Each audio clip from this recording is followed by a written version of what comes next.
आज की कहानी है मुंशी प्रेमचंद जी द्वारा लिखी माँ। आज बंदी छूटकर घर आ रहा है। करुणा ने एक दिन पहले ही घर लीप पोत रखा था। इन 3 वर्षों में उसने कठिन तपस्या करके जो 10-5 रुपये जमा कर रखे थे वह सब पति के सत्कार और स्वागत की तैयारियों में खर्च कर दिए। पति के लिए धोतियों का नया जोड़ा लाई थी, नए कुर्ते बनवाए थे, बच्चे के लिए नए कोट और टोपी की आयोजना की थी। बार बार बच्चे को गले लगाती और प्रसन्न होती। अगर इस बच्चे ने सूर्य की भांति उदय होकर उसके अंधेरे जीवन को प्रदीप ना कर दिया होता तो कदाचित ठोकरों ने उसके जीवन का अंत कर दिया होता। पति के कारावास दंड के 3 ही महीने बाद इस बालक का जन्म हुआ। उसी का मुंह देख देख कर करुणा ने ये 3 साल काट दिए थे। वह सोचती, जब मैं बालक को उनके सामने ले जाऊंगी तो वो कितनी प्रसन्न होंगे।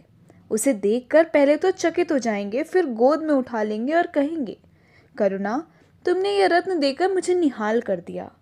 कैद के सारे कष्ट बालक की तोतली भाषा में भूल जाएंगे। उनकी एक सरल, पवित्र, मोहक दृष्टि हृदय की सारी व्यवस्थाओं को धो डालेगी। इस कल्पना का आनंद लेकर वह फूली न समाती थी। वह सोच रही थी, आदित्य के साथ बहुत से आदमी होंगे। जिस समय वह द्वार पे पहुंचेंगे, जय जयकार की ध्वनि से आकाश गूंज उठेगा। वह कितना स्वर्गीय दृश्य होगा। उन आदमियों के बैठने के लिए करुणा ने एक फटा सा टाट बिछा दिया था, कुछ पान बना दिए थे और बार बार आशामय नेत्रों से द्वार की ओर ताकती थी। पति की वह सुदृढ़ उदार तेजपूर्ण मुद्रा बार बार आंखों में फिर जाती थी। उनकी वे बातें बार बार याद आती थीं जो चलते समय उनके मुख से निकलती थीं। उनका वह धैर्य, वह आत्मबल जो पुलिस के प्रहारों के सामने भी अटल रहा था, वह मुस्कुराहट जो उस समय भी उनके अधरों पर खेल रही थी, वह आत्माभिमान जो उस समय भी उनके मुख से टपक रहा था, क्या करुणा के हृदय से कभी विस्मृत हो सकता था? उसका स्मरण आते ही करुणा के निस्तेज मुख पर आत्मगौरव की लालिमा छा गई। यह वही अवलंब था जिसे इन 3 वर्षों की घोर यातनाओं में भी उसके हृदय को आश्वासन दिया था। कितनी ही रातें फांकों से गुजरी, बहुधा घर में दीपक जलाने की नौबत भी न आती थी, पर दीनता के आंसू कभी उसकी आंखों से न गिरे। आज उन सारी विपत्तियों का अंत हो जाएगा। पति के प्रगाढ़ लिंगन में वह सब कुछ हंसकर झेल लेगी। वह अनंत निधि पाकर फिर उसे कोई अभिलाषा न रहेगी। गगनपथ का चिरगामी लपका हुआ विश्राम की ओर चला जाता था, जहां संध्या ने सुनहरा फर्श सजाया था और उज्जवल पुष्पों की सेज बिछा रखी थी। उसी समय करुणा को एक आदमी लाठी टेकता आता दिखाई दिया, मानो किसी जीर्ण मनुष्य की वेदना ध्वनि हो। पग पग पर रुककर खांसने लगता था। उसका सिर झुका हुआ था। करुणा उसका चेहरा न देख सकती थी, लेकिन चाल ढाल से कोई बूढ़ा आदमी मालूम होता था। पर एक क्षण में जब वह समीप आ गया तो करुणा पहचान गई। वह उसका प्यारा पति ही था, किंतु शोक। उसकी सूरत कितनी बदल गई थी। वह जवानी, वह तेज, वह चपलता, वह सुगठन सब प्रस्थान कर चुका था। केवल हड्डियों का एक ढांचा रह गया था। ना कोई संगी, न साथी, न यार, न दोस्त। करुणा उसे पहचानते ही बाहर निकल आई, पर आलिंगन की कामना हृदय में दबा कर रह गई। सारे मंसूबे धूल में मिल गए। सारा मनोल्लास आंसुओं के प्रवाह में बह गया, विलीन हो गया। आदित्य ने घर में कदम रखते ही मुस्कुराकर करुणा को देखा, पर उस मुस्कान में वेदना का एक संसार भरा हुआ था। करुणा ऐसी शिथिल हो गई मानो हृदय का स्पंदन रुक गया हो। वह फटी हुई आंखों से स्वामी की ओर टकटकी बांधे खड़ी रही, मानो उसे अपनी आंखों पर अब भी विश्वास न आता हो। स्वागत या दुख का एक शब्द भी उसके मुंह से न निकला। बालक भी गोद में बैठा हुआ सहमी आंखों से इस कंकाल को देख रहा था और माता की गोद में चिपटा जाता था। आखिर उसने कातर स्वर में कहा, यह तुम्हारी क्या दशा है? बिल्कुल पहचाने नहीं जाते। आदित्य ने उसकी चिंता को शांत करने के लिए मुस्कुराने की चेष्टा करके कहा, कुछ नहीं, जरा दुबला हो गया हूँ। तुम्हारे हाथों का भोजन पाकर फिर स्वस्थ हो जाऊंगा। करुणा, छी, सूख कर कांटा हो गए। क्या वहाँ भरपेट भोजन नहीं मिलता?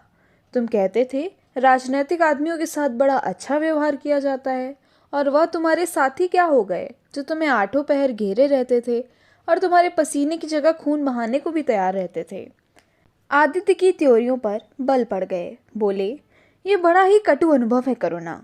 मुझे ना मालूम था कि मेरे कैद होते ही लोग मेरी ओर से यूं आंखें फेर लेंगे, कोई बात भी न पूछेगा। राष्ट्र के नाम पर मिटने वालों का यही पुरस्कार है, यह मुझे ना मालूम था।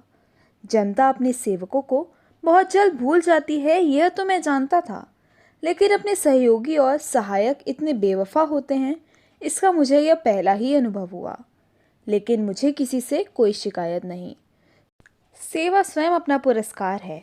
मेरी भूल थी कि मैं इसके लिए यश और नाम चाहता था। करुणा, तो क्या वहाँ भोजन भी न मिलता था? आदित्य, यह न पूछो करुणा, बड़ी करुण कथा है। बस यही गनीमत समझो कि जीता लौट आया। तुम्हारे दर्शन बदे थे, नहीं कष्ट तो ऐसे ऐसे उठाए कि अब तक मुझे प्रस्थान कर जाना चाहिए था। मैं ज़रा लेटूंगा, खड़ा नहीं रहा जाता। दिन भर में इतनी दूर आया हूँ। करुणा, चलकर कुछ खा लो तो आराम से लेटो। बालक को गोद में उठाकर, बाबूजी हैं बेटा, तुम्हारे बाबूजी, इनकी गोद में जाओ, तुम्हें प्यार करेंगे। आदित्य ने आंसू भरी आंखों से बालक को देखा और उनका एक एक रोम उनका तिरस्कार करने लगा। अपनी जीर्ण दशा पर उन्हें कभी इतना दुख न हुआ था। ईश्वर की असीम दया से यदि उनकी दशा संभल जाती तो वह फिर कभी राष्ट्रीय आंदोलन के समीप न जाते।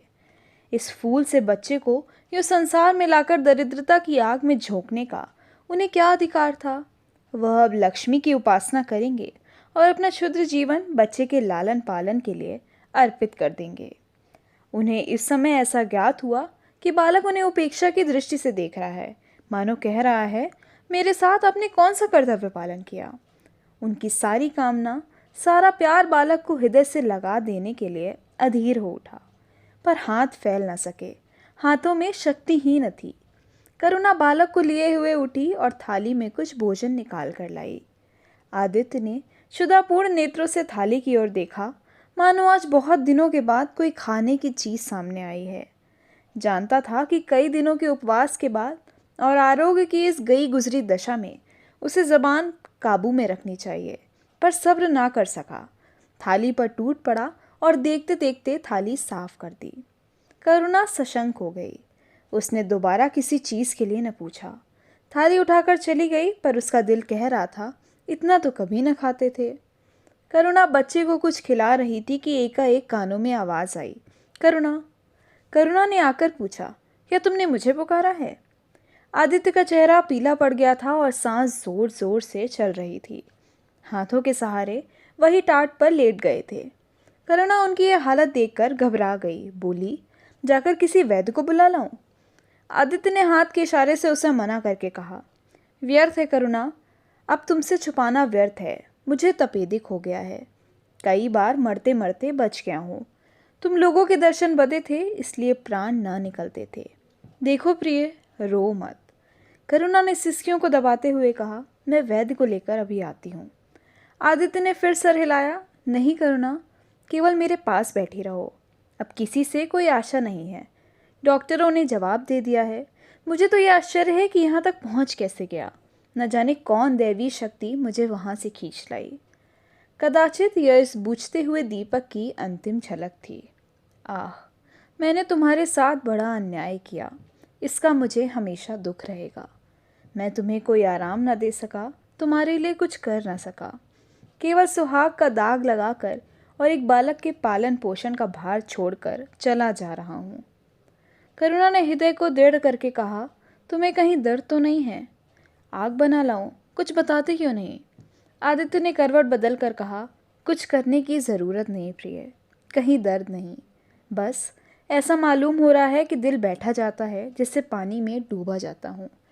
जीवन की लीला समाप्त हो रही है। दीपक को बुझते हुए देख रहा हूँ। कह नहीं सकता कब आवाज़ बंद हो जाए। जो कुछ कहना है वह कह डालना चाहता हूँ, क्यों वह लालसा ले जाऊँ। मेरे एक प्रश्न का जवाब दोगी? पूछूं? करुणा के मन की सारी दुर्बलता, सारा शोक, सारी वेदना मानो लुप्त हो गई और उनकी जगह उस आत्मबल का उदय हुआ जो मृत्यु पर हंसता है और विपत्ति के सांपों से खेलता है। रत्नजटित मखमली म्यान में जैसे तेज तलवार छिपी रहती है, जल के कोमल प्रवाह में जैसे असीम शक्ति छिपी रहती है, वैसे ही रमणी का कोमल हृदय साहस और धैर्य को अपनी गोद में छिपाए रहता है। क्रोध जैसे तलवार को बाहर खींच लेता है, विज्ञान जैसे जल शक्ति का उद्घाटन कर लेता है, वैसे ही प्रेम रमणी के साहस और धैर्य को प्रदीप्त कर देता है। करुणा ने पति के सिर पर हाथ रखते हुए कहा, पूछते क्यों नहीं प्यारे? आदित्य ने करुणा के हाथों के कोमल स्पर्श का अनुभव करते हुए कहा, तुम्हारे विचार में मेरा जीवन कैसा था? बधाई के योग्य। देखो, तुमने मुझसे कभी पर्दा नहीं रखा। इस समय भी स्पष्ट कहना, तुम्हारे विचार में मुझे अपने जीवन पर हंसना चाहिए या रोना चाहिए? करुणा ने उल्लास के साथ कहा, यह प्रश्न क्यों करते हो प्रियतम? क्या मैंने तुम्हारी उपेक्षा कभी की है? तुम्हारा जीवन देवताओं का सा जीवन था, निस्वार्थ, निर्लिप्त और आदर्श। विघ्न बाधाओं से तंग आकर मैंने तुम्हें कितनी ही बार संसार की ओर खींचने की चेष्टा की है, पर उस समय भी मैं मन में जानती थी कि मैं तुम्हें ऊंचे आसन से गिरा रही हूँ। अगर तुम माया मोह में फंसे होते तो कदाचित मेरे मन को अधिक संतोष होता, लेकिन मेरी आत्मा को वह गर्व और उल्लास न होता जो इस समय हो रहा है। मैं अगर किसी को बड़े से बड़ा आशीर्वाद दे सकती हूँ तो वह यही होगा कि उसका जीवन तुम्हारे जैसा हो। ये कहते कहते करुणा का आभाहीन मुखमंडल ज्योतिर्मय हो गया, मानो उसकी आत्मा दिव्य हो गई हो। आदित्य ने सगर्व नेत्रों से करुणा की ओर देखकर कहा, अब मुझे संतोष हो गया करुणा। इस बच्चे की ओर से मुझे कोई शंका नहीं है। मैं उसे इससे अधिक कुशल हाथों में नहीं छोड़ सकता। मुझे विश्वास है कि जीवन भर यह ऊंचा और पवित्र आदर्श सदैव तुम्हारे सामने रहेगा। अब मैं मरने को तैयार हूँ। 7 वर्ष बीत गए। बालक प्रकाश अब 10 साल का रूपमान, बलिष्ठ, प्रसन्न मुख कुमार था। बल का तेज, साहसी और मनस्वी। भय तो उसे छू भी नहीं गया था। करुणा का संतप्त हृदय उसे देखकर शीतल हो जाता। संसार करुणा को अभागिनी और दीन समझे वह कभी भाग्य का रोना नहीं रोती। उसने उन आभूषणों को बेच डाला जो पति के जीवन में उसे प्राणों से प्रिय थे, और उस धन से कुछ गायें और भैंसें मोल ले ली। वह कृषक की बेटी थी और गौपालन उसके लिए कोई नया व्यवसाय न था। इसी को उसने अपनी जीविका का साधन बनाया। विशुद्ध दूध कहाँ मयस्सर होता है, सब दूध हाथों हाथ बिक जाता। करुणा को पहर रात से पहर रात तक काम में लगा रहना पड़ता, पर वह प्रसन्न थी। उसके मुख पर निराशा या दीनता की छाया नहीं, संकल्प और साहस का तेज है। उसके एक एक अंग से आत्मगौरव की ज्योति सी निकल रही है। आंखों में एक दिव्य प्रकाश है, गंभीर, अथाह और असीम। सारी वेदनाएं, वैधव्य का शोक और विधि का निर्मम प्रहार, सब उस प्रकाश की गहराई में विलीन हो गया है। प्रकाश पर वह जान देती है। उसका आनंद, उसकी अभिलाषा, उसका संसार, उसका स्वर्ग, सब प्रकाश पर न्योछावर है। पर यह मजाल नहीं कि प्रकाश कोई शरारत करे और करुणा आंखें बंद कर ले। नहीं, वह उसके चरित्र की बड़ी कठोरता से देखभाल करती है। वह प्रकाश की माँ नहीं, माँ बाप दोनों है। उसके पुत्र स्नेह में माता की ममता के साथ पिता की कठोरता भी मिली हुई है। पति के अंतिम शब्द अभी तक उसके कानों में गूंज रहे हैं। वह आत्मोल्लास जो उनके चेहरे पर झलकने लगा था, वह गर्वमय लाली जो उनकी आंखों में छा गई थी, अभी तक उसकी आंखों में फिर रही है। निरंतर पति चिंतन ने आदित्य को उसकी आंखों में प्रत्यक्ष कर दिया है। वह सदैव उनकी उपस्थिति का अनुभव किया करती है। उसे ऐसा जान पड़ता है कि आदित्य की आत्मा सदैव उसकी रक्षा करती रहती है। उसकी यही हार्दिक अभिलाषा है कि प्रकाश जवान होकर पिता का पदगामी हो। संध्या हो गई थी। एक भिखारिन द्वार पर आकर भीख मांगने लगी। करुणा उस समय गऊओं को पानी दे रही थी। प्रकाश बाहर खेल रहा था। बालक ही तो ठहरा, शरारत सूझी। घर में गया और कटोरे में थोड़ा सा भूसा लेकर बाहर निकाला। भिखारिन ने अब झोली फैला दी। प्रकाश ने भूसा उसकी झोली में डाल दिया और जोर जोर से तालियां बजाता हुआ भागा। भिखारिन ने अग्रमय नेत्रों से देखकर कहा, वाह रे लाडले, मुझसे हंसी करने चला है। यही माँ बाप ने सिखाया है, तब तो खूब कुल का नाम जगाओगे। करुणा उसकी बोली सुनकर बाहर निकल आई और पूछा, क्या है माता, किसे कह रही हो? भिखारिन ने प्रकाश की तरफ इशारा करके कहा, वह तुम्हारा लड़का है ना? देखो, कटोरे में भूसा भरकर मेरी झोली में डाल गया है। चुटकी भर आटा था, वह भी मिट्टी में मिल गया। कोई इस तरह दुखियों को सताता है? सबके दिन एक से नहीं रहते। आदमी को घमंड न करना चाहिए। करुणा ने कठोर स्वर में पुकारा, प्रकाश। प्रकाश लज्जित न हुआ। अभिमान से सर उठाए हुए आया और बोला, वह हमारे घर भीख मांगने क्यों आई है? कुछ काम क्यों नहीं करती? करुणा ने उसे समझाने की चेष्टा करके कहा, शर्म नहीं आती? उल्टी और आंख दिखाते हो। प्रकाश, शर्म क्यों आए? यह क्यों रोज भीख मांगने आती है? हमारे यहाँ क्या कोई चीज़ मुफ्त आती है? करुणा, तुम्हें कुछ ना देना था तो सीधे से कह देते, जाओ। तुमने ये शरारत क्यों की? प्रकाश, उनकी आदत कैसे छूटती? करुणा ने बिगड़ कर कहा, तुम अब पिटोगे मेरे हाथों। प्रकाश, पिटूंगा क्यों? अब जबरदस्ती पीटोगी? दूसरे मुल्कों में अगर कोई भीख मांगे तो कैद कर लिया जाए, यह नहीं कि उल्टे भिखमंगों की ओर शह दी जाए। करुणा, जो अपंग है वह कैसे काम करे? प्रकाश, तो जाकर डूब मरे, जिंदा क्यों रहती हैं? करुणा निरुत्तर हो गई। बुढ़िया को तो उसने आटा दाल देकर विदा किया, किंतु प्रकाश का कुतर्क उसके हृदय में फोड़े के समान टीसता रहा। उसने यह धृष्टता, यह अभिनय कहाँ से सीखी? रात को भी उसे बार बार यही ख्याल सताता रहा। आधी रात के समीप एकाएक प्रकाश की नींद टूटी। लालटेन जल रही है और करुणा बैठी रो रही है। उठ बैठा और बोला, अम्मा अभी तुम सोई नहीं? करुणा ने मुंह फेर कर कहा, नींद नहीं आई। तुम कैसे जग गए? प्यास तो नहीं लगी है? प्रकाश, नहीं अम्मा, न जाने क्यों आँख खुल गई। मुझसे आज बड़ा अपराध हुआ अम्मा। करुणा ने उसके मुख की ओर स्नेह के नेत्रों से देखा। प्रकाश, मैंने आज बुढ़िया के साथ बड़ी नटखट की, मुझे क्षमा करो, फिर कभी ऐसी शरारत न करूँगा। यह कहकर रोने लगा। करुणा ने स्नेहाद होकर उसे गले से लगा लिया और उसके कपोलों का चुम्बन करके बोली, बेटा, मुझे खुश करने के लिए कह रहे हो या तुम्हारे मन में सचमुच पछतावा हो रहा है? प्रकाश ने सिसकते हुए कहा, नहीं अम्मा, मुझे दिल से अफसोस हो रहा है। अब की वह बुढ़िया आएगी तो मैं उसे बहुत से पैसे दूंगा। करुणा का हृदय मतवाला हो गया। ऐसा जान पड़ा आदित्य सामने खड़े बच्चे को आशीर्वाद दे रहे हैं और कह रहे हैं, करुणा शोक मत कर, प्रकाश अपने पिता का नाम रोशन करेगा, तेरी संपूर्ण कामना पूरी हो जाएगी।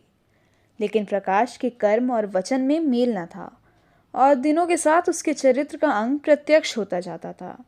ज़हीन था ही, विश्वविद्यालय से उसे वजीफे मिलते थे। करुणा भी उसकी यथेष्ट सहायता करती थी, फिर भी उसका खर्च पूरा न पड़ता था।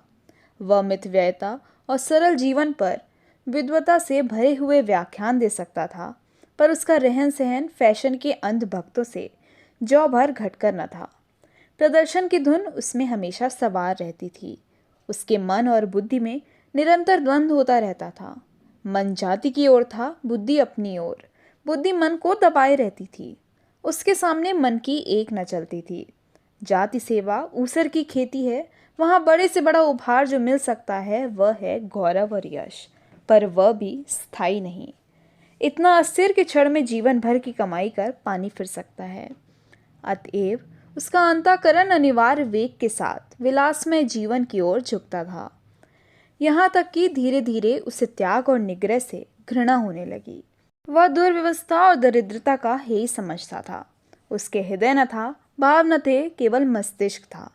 मस्तिष्क में दर्द कहाँ, वह तो तर्क है, मंसूबे हैं। सिंध में बाढ़ आई, हजारों आदमी तबाह हो गए। विद्यालय ने वहाँ एक सेवा समिति भेजी। प्रकाश के मन में द्वंद्व होने लगा, जाऊं या ना जाऊं। इतने दिनों अगर वह परीक्षा की तैयारी करे तो प्रथम श्रेणी में पास हो। चलते समय उसने बीमारी का बहाना कर दिया। करुणा ने लिखा, तुम सिंध न गए इसका मुझे दुख है, तुम बीमार रहते हुए भी वहाँ जा सकते थे। समिति में चिकित्सक भी तो थे। प्रकाश ने पत्र का उत्तर न दिया। उड़ीसा में अकाल पड़ा, प्रजा मक्खियों की तरह मरने लगी। कांग्रेस ने पीड़ितों के लिए एक मिशन तैयार किया। उन्हीं दिनों विद्यालय ने इतिहास में छात्रों को ऐतिहासिक खोज के लिए लंका भेजने का निश्चय किया। करुणा ने प्रकाश को लिखा, तुम उड़ीसा जाओ, किंतु प्रकाश लंका जाने को लालायित था। वह कई दिन इस दुविधा में रहा। अंत को सीलोन ने उड़ीसा पर विजय पाई। करुणा ने अब कि उसे कुछ न लिखा, चुपचाप रोती रही। सीलोन से लौटकर प्रकाश छुट्टियों में घर आया। करुणा उससे खिंची खिंची रही। प्रकाश मन में लज्जित हुआ और संकल्प किया कि अब की कोई अवसर आया तो अम्मा को अवश्य प्रसन्न करूंगा। यह निश्चय करके वह विद्यालय लौटा। लेकिन यहाँ आते ही फिर परीक्षा की फिक्र सवार हो गई। यहाँ तक कि परीक्षा के दिन आ गए, मगर इम्तिहान से फुर्सत पाकर भी प्रकाश घर न आया। विद्यालय के एक अध्यापक कश्मीर सैर करने जा रहे थे। प्रकाश उन्हीं के साथ कश्मीर चल खड़ा हुआ। जब परीक्षा फल निकला तो प्रकाश प्रथम आया। तब उसे घर की याद आई। उसने तुरंत करुणा को पत्र लिखा और अपने आने की सूचना दी। माता को प्रसन्न करने के लिए उसने 2-4 शब्द जाति सेवा के विषय में भी लिखे। अब मैं आपकी आज्ञा का पालन करने को तैयार हूँ। मैंने शिक्षा संबंधी कार्य करने का निश्चय किया है। इसी विचार से मैंने यह विशिष्ट स्थान प्राप्त किया है। हमारे नेता भी तो विद्यालयों में आचार्यों का ही सम्मान करते हैं। अभी वक्त इन उपाधियों के मोह से वे मुक्त नहीं हुए हैं। हमारे नेता भी योग्यता, सदुत्साह, लगन का उतना सम्मान नहीं करते जितना उपाधियों का। अब मेरी इज्जत करेंगे और जिम्मेदारी को काम सौंपेंगे जो पहले मांगे भी न मिलता। करुणा की आस फिर बंधी। विद्यालय खुलते ही प्रकाश के नाम रजिस्ट्रार का पत्र पहुंचा। उन्होंने प्रकाश का इंग्लैंड जाकर विद्याभ्यास करने के लिए सरकारी वजीफे की मंजूरी की सूचना दी थी। प्रकाश पत्र हाथ में लिए हर्ष के उन्माद में जाकर माँ से बोला, अम्मा, मुझे इंग्लैंड जाकर पढ़ने के लिए सरकारी वजीफा मिल गया। करुणा ने उदासीन भाव से पूछा, तो तुम्हारा क्या इरादा है? प्रकाश, मेरा इरादा? ऐसा अवसर पाकर भला कौन छोड़ता है? करुणा, तुम तो स्वयं सेवकों में भर्ती होने जा रहे थे। प्रकाश, तो आप समझती हैं स्वयं सेवक बन जाना ही जाति सेवा है। मैं इंग्लैंड से आकर भी तो सेवा कार्य कर सकता हूँ। और अम्मा, सच पूछो तो एक मजिस्ट्रेट अपने देश का जितना उपकार कर सकता है उतना 1000 स्वयं सेवक मिलकर भी नहीं कर सकते। मैं तो सिविल सर्विस की परीक्षा में बैठूंगा और मुझे विश्वास है कि सफल हो जाऊंगा। करुणा ने चकित होकर पूछा, तो क्या तुम मजिस्ट्रेट हो जाओगे? प्रकाश, सेवा भाव रखने वाला एक मजिस्ट्रेट कांग्रेस की 1000 सभापतियों से ज़्यादा उपकार कर सकता है। अखबारों में उसकी लंबी लंबी तारीफें न छपेंगी, उसकी वक्तृताओं पर तालियां ना बजेंगी, जनता उसके जुलूस की गाड़ी न खींचेगी और न विद्यालयों के छात्र उसको अभिनंदन पत्र देंगे। पर सच्ची सेवा मजिस्ट्रेट ही कर सकता है। करुणा ने आपत्ति के भाव से कहा, लेकिन यही मजिस्ट्रेट तो जाति के सेवकों को सजाए देते हैं, उन पर गोलियां चलाते हैं। प्रकाश, अगर मजिस्ट्रेट के हृदय में परोपकार का भाव है तो वह नरमी से वही काम करता है जो दूसरे गोलियां चला कर भी नहीं कर सकते। करुणा, मैं ये नहीं मानूंगी। सरकार अपने नौकरों को इतनी स्वाधीनता नहीं देती। वह एक नीति बना देती है और हर एक सरकारी नौकर को उसका पालन करना पड़ता है। सरकार की पहली नीति यह है कि वह दिन दिन अधिक संगठित और दृढ़ हो। इसके लिए स्वाधीनता के भावों का दमन करना जरूरी है। अगर कोई मजिस्ट्रेट इस नीति के विरुद्ध काम करता है तो वह मजिस्ट्रेट ना रहेगा। वह हिंदुस्तानी था जिसने तुम्हारे बाबूजी को जरा सी बात पर 3 साल की सज़ा दे दी। इसी सज़ा में उनके प्राण लिए। बेटा, मेरी इतनी बात मानो, सरकारी पदों पर न गिरो। मुझे ये मंजूर है कि तुम मोटा खाकर और मोटा पहनकर देश की कुछ सेवा करो, इसके बदले कि तुम हाकिम बन जाओ और शान से जीवन बिताओ। ये समझ लो कि जिस दिन तुम हाकिम की कुर्सी पर बैठोगे उस दिन से तुम्हारा दिमाग हाकिमों का सा हो जाएगा। तुम यही चाहोगे कि अफसरों में तुम्हारी नेक नामी और तरक्की हो। एक गवारू मिसाल लो। लड़की जब तक मैके में कुंवारी रहती है वह अपनी को उसी को घर समझती है, लेकिन जिस दिन ससुराल चली जाती है वह अपने घर को दूसरों का घर समझने लगती है। माँ बाप, भाई बंधु सब वहीं रहते हैं लेकिन वह घर अपना नहीं रहता। यही दुनिया का दस्तूर है। प्रकाश ने खींच कर कहा, तो क्या आप यही चाहती हैं कि मैं जिंदगी भर चारों तरफ ठोकरें खाता फिरूं? करुणा कठोर नेत्रों से देखकर बोली, अगर ठोकर खाकर आत्मा स्वाधीन रह सकती है तो मैं कहूँगी ठोकर खाना अच्छा है। प्रकाश ने निश्चयात्मक भाव से पूछा, तो आपकी यही इच्छा है? करुणा ने उसी स्वर में उत्तर दिया, हाँ, मेरी यही इच्छा है। प्रकाश ने कुछ जवाब न दिया, उठकर बाहर चला गया और तुरंत रजिस्ट्रार को इनकारी पत्र लिखकर भेजा। मगर उसी क्षण से मानो उसके सर पर विपत्ति ने आसन जमा लिया। विरक्त और विमन अपने कमरे में पड़ा रहता, न कहीं घूमने जाता, न किसी से मिलता। मुंह लटकाए भीतर आता और फिर बाहर चला जाता। यहाँ तक महीना गुजर गया। न चेहरे पर वह लाली रही, ना वह ओज। आंखें अनाथों के मुख की भांति याचना से भरी हुई। ओठ हंसना भूल गए, मानो उस इनकारी पत्र के साथ उसकी सारी सजीवता और चपलता, सारी सरलता विदा हो गई। करुणा उसके मनोभाव समझती थी और उसके शोक को भुलाने की चेष्टा करती थी, पर रूठे देवता प्रसन्न न होते थे। आखिर एक दिन उसने प्रकाश से कहा, बेटा, अगर तुमने विलायत जाने की ठान ही ली है तो चले जाओ, मना ना करूँगी। मुझे खेद है कि मैंने तुम्हें रोका। अगर मैं जानती कि तुम्हें इतना आघात पहुँचेगा तो तुम्हें कभी न रोकती। मैंने तो केवल इस विचार से रोका था कि तुम्हें जाति सेवा में मग्न देखकर तुम्हारे बाबूजी की आत्मा प्रसन्न होगी। उन्होंने चलते समय यही वसीयत की थी।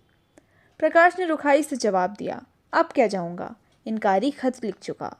मेरे लिए कोई अब तक बैठा थोड़े ही होगा। कोई दूसरा लड़का चुन लिया होगा और फिर करना ही क्या है। जब आपकी मर्जी है कि गांव गांव की खाक छानता फिरूं तो वही सही। करुणा का गर्व चूर चूर हो गया।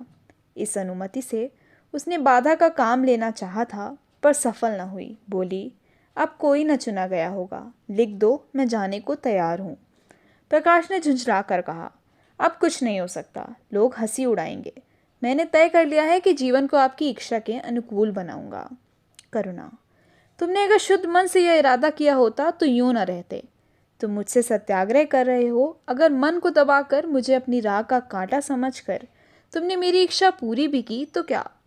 मैं तो जब जानती कि तुम्हारे मन में आप ही आप सेवा का भाव उत्पन्न होता, तुम आप ही रजिस्ट्रार साहब को पत्र लिख दो। प्रकाश, अब मैं नहीं लिख सकता। तो इसी शोक में तने बैठे रहोगे। लाचारी हूँ। करुणा ने और कुछ न कहा। जरा देर में प्रकाश ने देखा कि वह कहीं जा रही है, मगर वह कुछ बोला नहीं। करुणा के लिए बाहर आना जाना कोई असाधारण बात न थी, लेकिन जब संध्या हो गई और करुणा न आई तो प्रकाश को चिंता होने लगी। अम्मा कहाँ गईं? ये प्रश्न बार बार उसके मन में उठने लगा। प्रकाश सारी रात द्वार पर बैठा रहा। भांति भांति की शंकाएं मन में उठने लगी।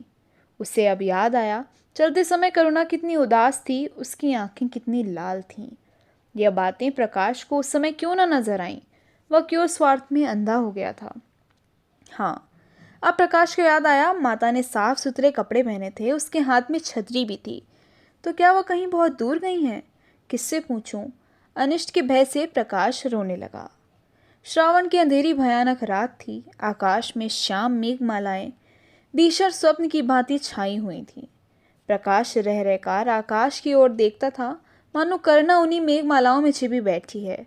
उसने निश्चय किया, सवेरा होते ही माँ को खोजने चलूंगा। और अगर किसी ने द्वार खटखटाया, प्रकाश ने दौड़कर द्वार खोला तो देखा करुणा खड़ी है।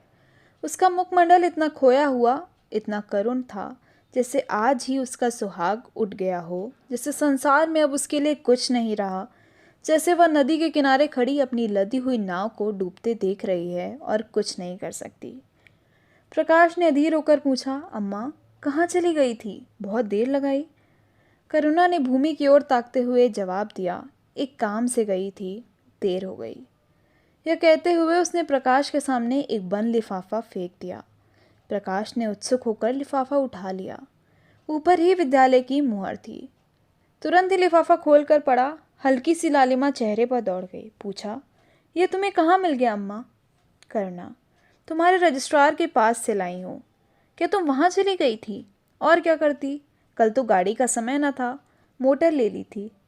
प्रकाश एक क्षण तक मौन खड़ा रहा, फिर कुंठित स्वर में बोला, जब तुम्हारी इच्छा नहीं है तो मुझे क्यों भेज रही हो?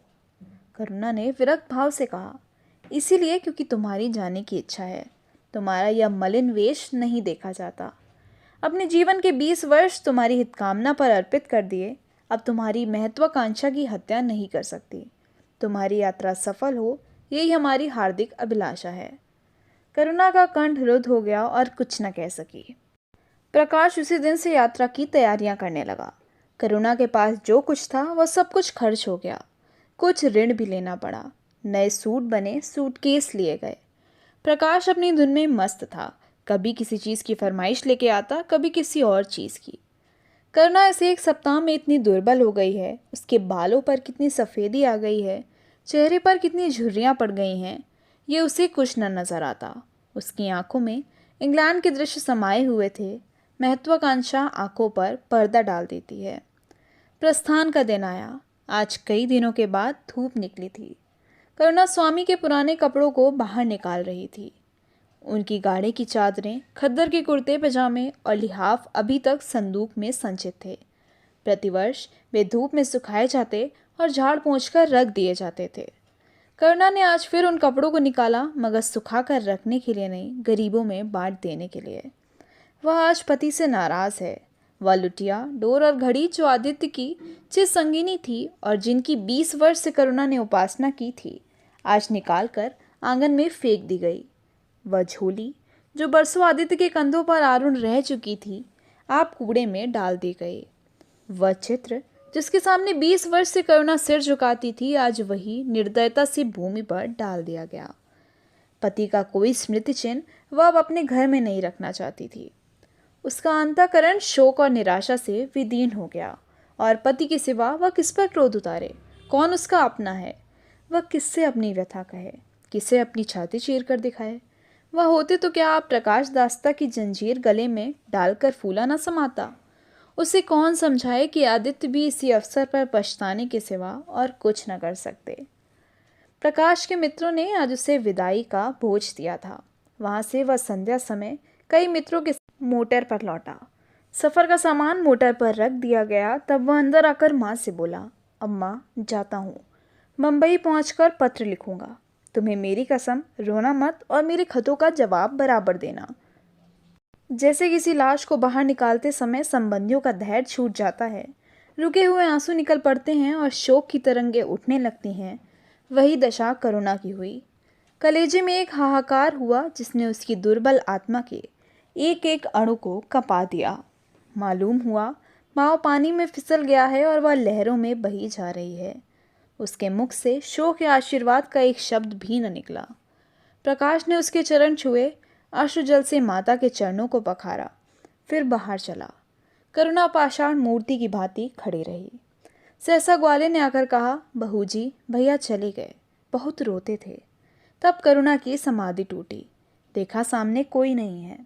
घर में मृत्यु का सा सन्नाटा छाया हुआ है और मानो हृदय की गति बंद हो गई है। सहसा करुणा की दृष्टि ऊपर उठ गई। उसने देखा कि आदित्य अपनी गोद में प्रकाश के निर्जीव देह लिए खड़े हो रहे हैं। करुणा पछाड़ खाकर गिर पड़ी। करुणा जीवित थी, पर संसार से उसका कोई नाता न था। उसका छोटा सा संसार, जिसे उसने अपनी कल्पनाओं के हृदय में रचा था, स्वप्न की भांति अनंत में विलीन हो गया था। जिस प्रकाश को सामने देखकर वह जीवन की अंधेरी रात में भी हृदय में आशाओं की संपत्ति लिए जी रही थी, वह बुझ गया और संपत्ति लुट गई।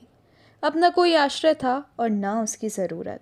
जिन गऊओं को वह दोनों वक्त अपने हाथों से दाना चारा देती और सहलाती थी, वे अब खूंटे पर बंधी निराश नेत्रों से द्वार की ओर ताकती रहती थी। बछड़ों को गले लगाकर पुचकारने वाला अब कोई न था। जिसके लिए दूध दूहे मुट्ठा निकाले, खाने वाला कौन था? करुणा ने अपने छोटे से संसार को अपने ही अंदर समेट लिया था, किंतु एक ही सप्ताह में करुणा के जीवन ने फिर रंग बदला।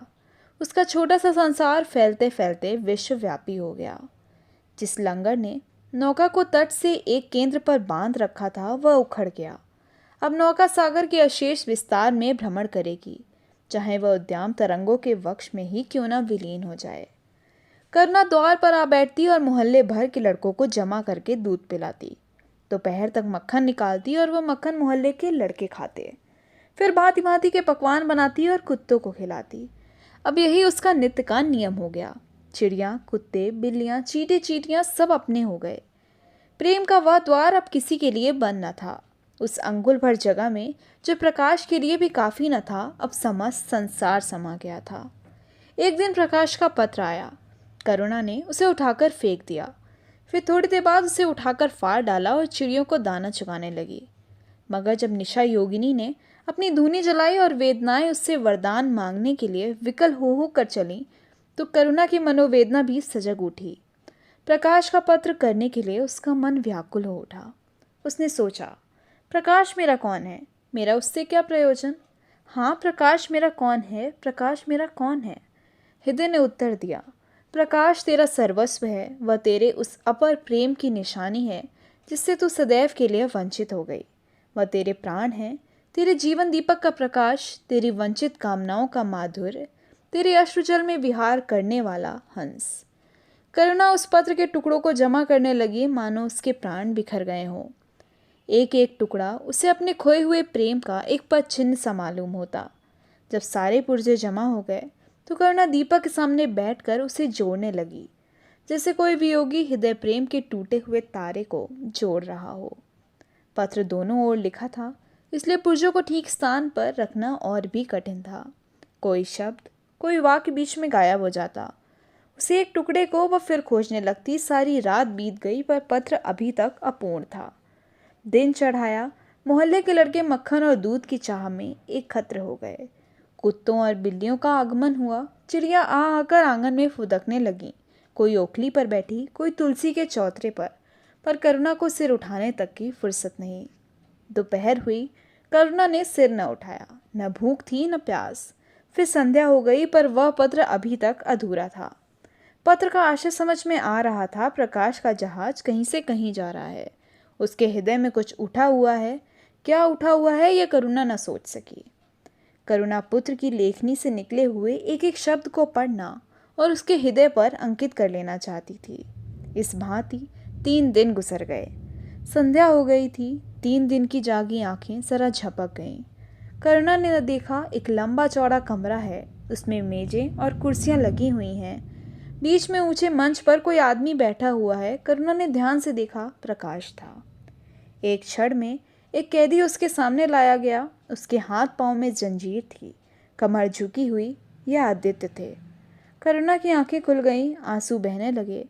उसने पत्र के टुकड़ों को फिर समेट लिया और उसे जलाकर राख कर डाला। राख की एक चुटकी के सिवा वहां कुछ न रहा जो उसके हृदय में विदीर्ण किए डालती थी। इसी एक चुटकी राख में उसका गुड़ियों वाला बचपन, उसका संतप्त यौवन और उसका तृष्णा में वैधव्य सब समा गया। प्रातःकाल लोगों ने देखा, पंछी पिंजरे में उड़ चुका था। आदित्य का चित्र अब भी उसके शून्य हृदय से चिपटा हुआ था। भग्न हृदय पति की स्नेह स्मृति में विश्राम कर रहा था और प्रकाश का जहाज यूरोप चला जा रहा था।